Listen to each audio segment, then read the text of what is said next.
So this is going to be another movie review. This one's called Total Recall 2012. This is going to be another Canadian flick. This film was actually the reason why I started my YouTube channel in the first place back in 2012 when this movie came out. Rambo Raff for Life. Did a shitty review. I pretty much shit on his channel, and I told him that even goofball Alex Jones did a better movie review than he did. Then he started to say that I was a crazy Alex Jones fanatic. He deleted all my comments, so you won't see them in the comments section of his movie review. I posted his movie review plus Alex Jones movie review for your reference. So it's in the description box if you want to click on the links. You can decide for yourself which movie review is better. He just starts out his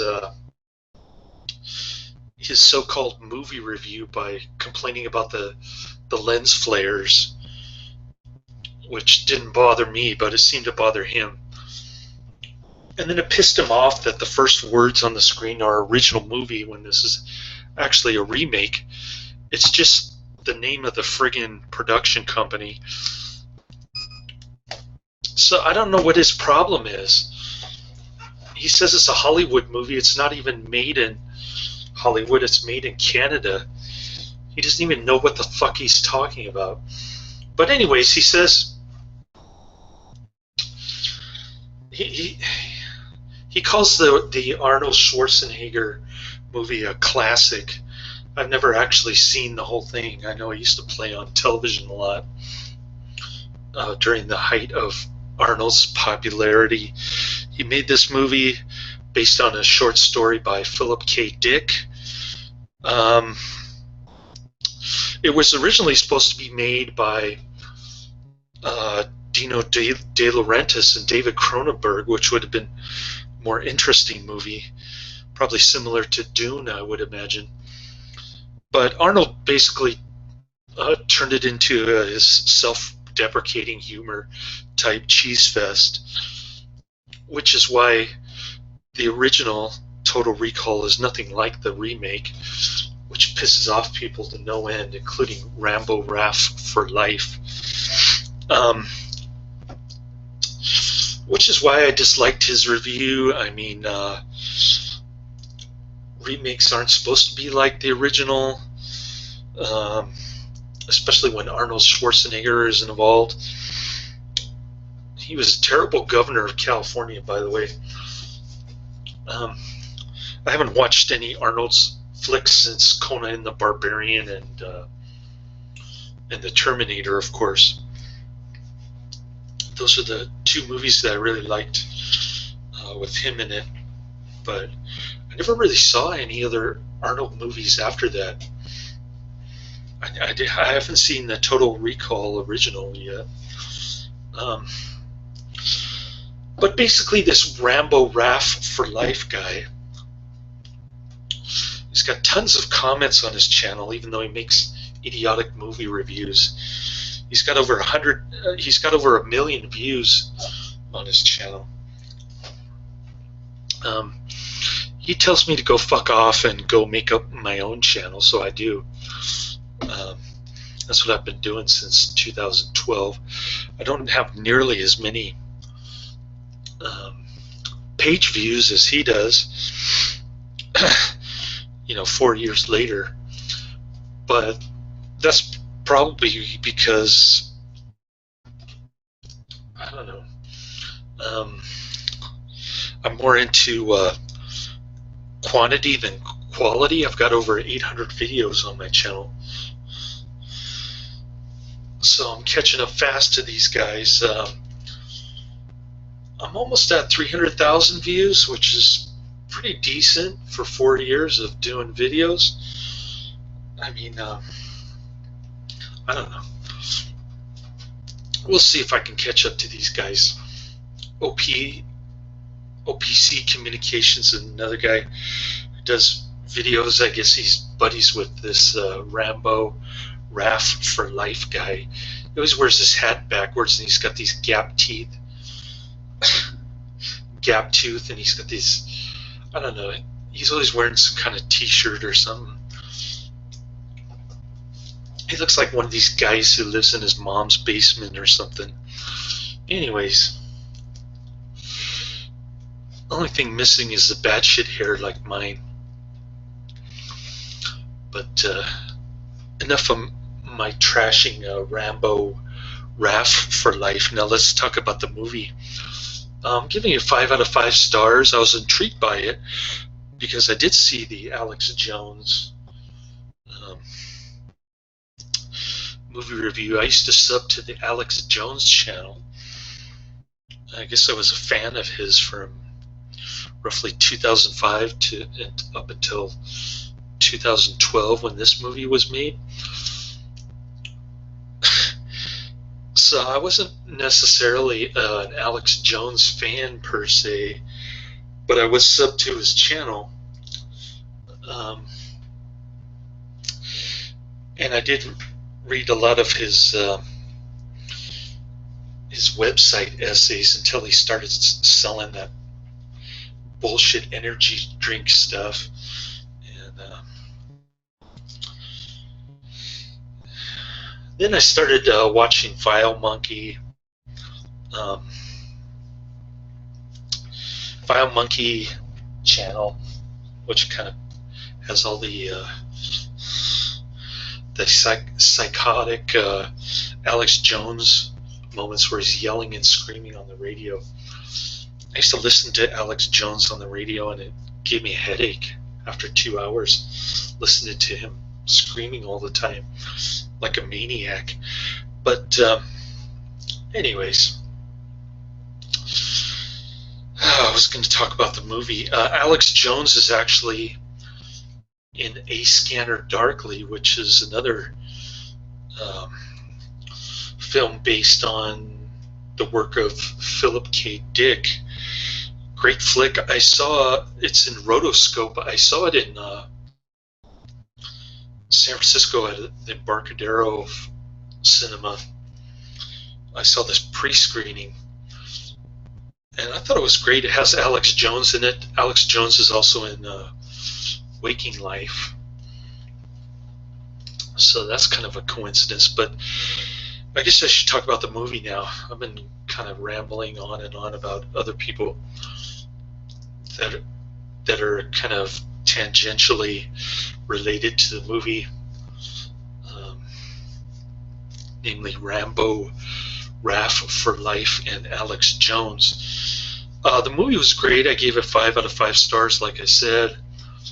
The lens flares didn't bother me, but it bothered Rambo Raff for Life, apparently. That was his big pet peeve. He even mentioned it in the title description of his video. Just kind of bizarre. I guess this movie really pissed him off, but then his review really pissed me off. I hadn't even seen the movie yet, and I thought he was being nitpicky and bullshitting about it. Jessica Biel gets a Razzie Award for worst supporting actress. It did kind of make me feel uncomfortable when they're in that scene where she keeps saying he's lying, but you know, it's one of those so bad that it's good type performances, if you know what I mean. I don't think she's a bad actress per se. She's just delivering her lines wrong, which makes it all the more kind of uncomfortable. This movie did make me feel uncomfortable, which is a good thing. I mean, it's a dystopian kind of Blade Runner ripoff. It is a remake of the 1990 movie, sort of, because it doesn't take place on Mars. It takes place on Earth, and there are these two sort of governments, the oppressive government, the British Kingdom, or Confederacy or whatever it's called, and then you've got the Australian company. So it's kind of like the Australian government. I mean, it's hard to differentiate between corporations and governments in this one. Kind of like what Alex Jones says in his review. And Alex Jones makes a rather prescient remark in his movie review. He says that these robot cops are the other wave of the future. They're coming within the next 10 years. Sure enough, we have them in California already in the year 2016. So only 4 years later, after this movie is made, we have the RoboCops.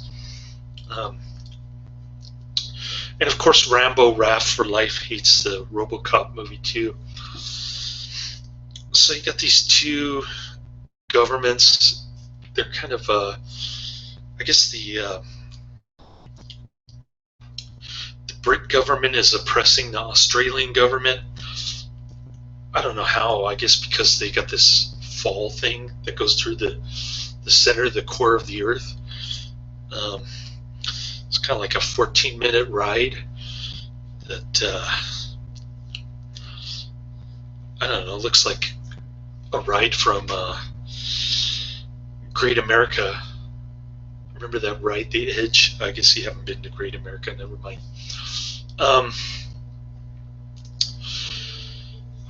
So I guess it transfers the workers back and forth from this Australia to the British Kingdom or whatever it's called.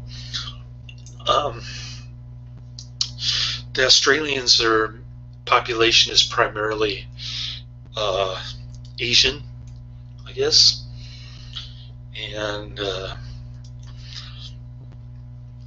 so the rest of the world has been decimated by chemical warfare, which is kind of interesting. And then this crazy chancellor guy wants to obliterate the entire population of this Australia colony type place. I guess you'd call it a colony similar to the British Empire colonies back in the old days.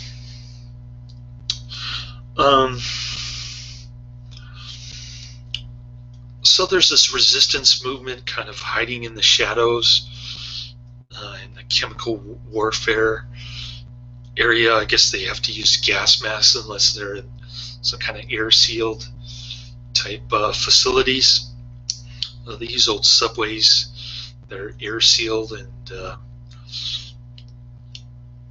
the leader is hiding in this this kind of air-sealed building, I guess. He's got some kind of recall machine there. So it starts out with this guy. His name is Quaid, but I guess he used to have a name of Hauser when he was a CIA agent type individual. He had his memory erased by the Chancellor because he was a member of the resistance. That part was a little unclear. I didn't understand why they erased his memory,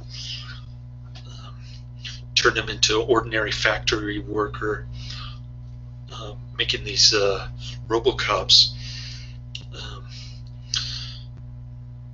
So the story was a little unclear at that point, but it is 2 hours long, so I think they did a good job of extending the movie a long time to kind of explain what was happening. But things still happened so fast. I mean, it's just non-stop action from beginning to end. The first scene is just action all the way. So he's just he decides to do this total recall thing where they put his they try to install some memories in him or something. Um, but then the machine freaks out that he had already been a CIA agent previously. He wanted to do some kind of memory thing about wanting to be a CIA agent. So the guy who's administering the thing gets all pissed off, and the RoboCops and the real cops arrive. Or I guess it's just the real cops in the beginning, and he just starts kicking their ass. Very improbable type scenes of him taking over like 10 or 20 people, all with guns. I guess he's a tough guy. He can kick the underworld bitch's ass too. She's like one of his former co-workers, who also happens to be his pretend wife. So before he goes to the Total Recall, he was having dreams about his girlfriend, played by Jessica Biel, getting chased and stuff. I guess he popped a memory cap, whatever that means.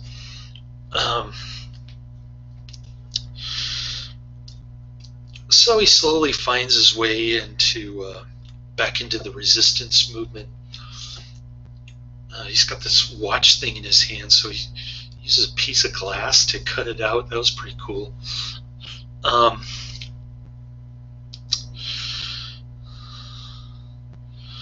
So Jessica Biel is looking for him. She just happens to find him on one of these flying car type highway things.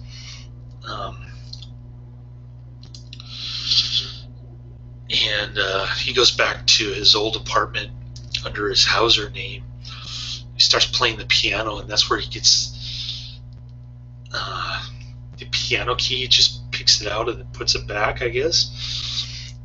And then this video comes up, his former self. But prior to that, he got his lockbox in the bank from another agent. And it had a video of him prior to having his memory erased, I guess. He made a video to himself telling him to go to the bank. So he goes there.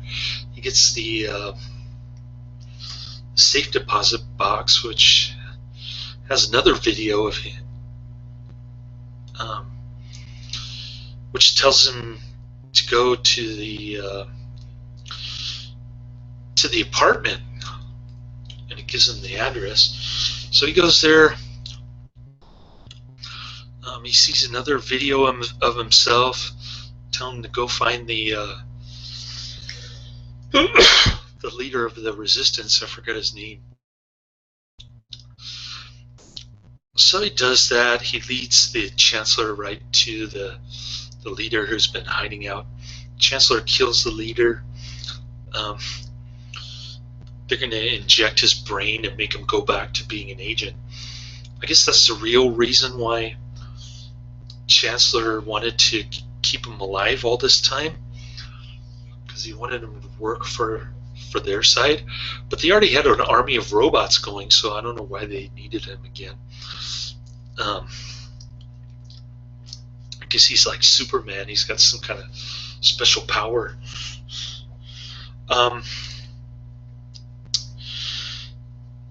So the Chancellor guy gets ready to exterminate everybody in the Australia colony, and they're all freaking out, trying to go to the Outlands chemical warfare type of poison air areas. I don't know how they're going to get there by boat, I guess, or maybe part of this Australia is part of the chemically affected areas. I don't know. That part wasn't clear too.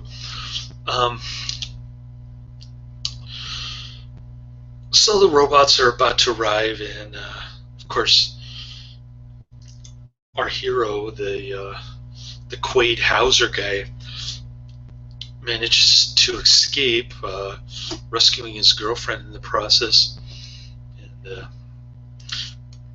they managed to blow up the fall thing, which was a pretty cool explosion.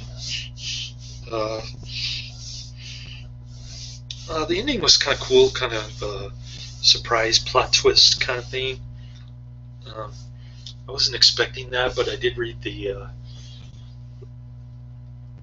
plot synopsis on Wikipedia prior to watching this. I didn't under, I didn't really understand the social economic relations between Britain and Australia, but I guess they couldn't make a 3-hour movie, so I'm not going to complain about that. Uh, in one of the videos when he's on the piano, he talks about equality. I'm not sure what he means. I guess he means Declaration of Independence type stuff, where each person is born equal under the eyes of God or whatever. That part was a little unclear to me also, but overall I thought it was a great movie. Tons of action. I mean, glued to the portable DVD screen here. Highly recommended. Check it out later.